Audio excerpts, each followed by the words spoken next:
Walhi Bali ngerauhin Pengadilan Negeri Denpasar indik permohonan eksekusi keputusan Komisi Informasi Bali nenten kaurati Pelindo 3. Walhi nureksain Pelindo 3 nenten sumakan antuk ngemargiang putusan Komisi Informasi Bali sane sampun ingkrah.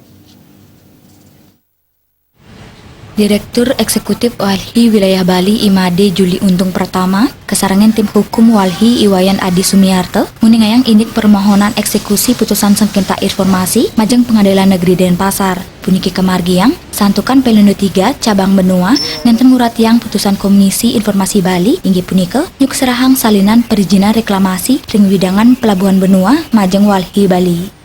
Putusan punika sampun inkrah. Direktur Eksekutif Walhi Wilayah Bali Imade Juli Untung Pertama maosang dawak putusan Komisi Informasi Bali Kuacen Pelindo 3 cabang benua nenten nabdapin becik antuk nyuk serahang makasami dokumen sani sampun keputusan oleh Komisi Informasi Bali. Duaning punika dokumen sampun nanganin kasuk serahang nanging durung kajangkepin.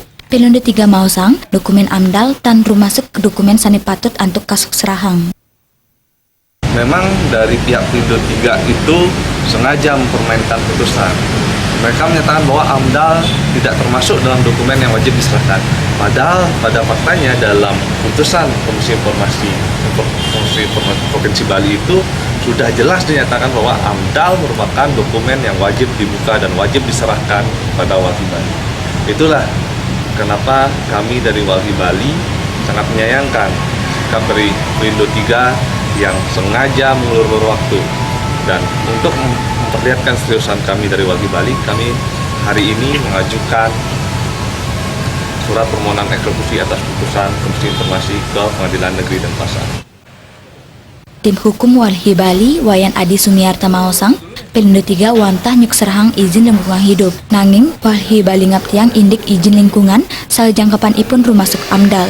Pelindo 3 ngewedarang AMDAL pinake hak kekayaan intelektual Pelindo 3 nenten pinake piranti saking Kementerian Lingkungan Hidup dan Kehutanan KLHK. Walhi ngangin indik punike santukan izin lingkungan sani kemadalang manutin AMDAL sani kapikukuhang oleh KLHK ngawinang izin lingkungan saha AMDAL pinake jangkepan saking KLHK. Kami masih berusaha untuk mendapatkan dokumen sesuai putusan Komisi Informasi tersebut dengan cara kami mengajukan permohonan eksekusi ke Pengadilan Negeri Denpasar. Intinya kan memang Pelindo ini dari Walhi Bali mengirimkan surat hingga adanya putusan Komisi Informasi memang seringkali melakukan tindakan yang tidak terhormat, tidak etis dan tidak beradab. Permohonan eksekusi Komisi Informasi Bali sampun katrimo oleh Pengadilan Negeri Denpasar antuk kamuatang. Artaye Bali TV.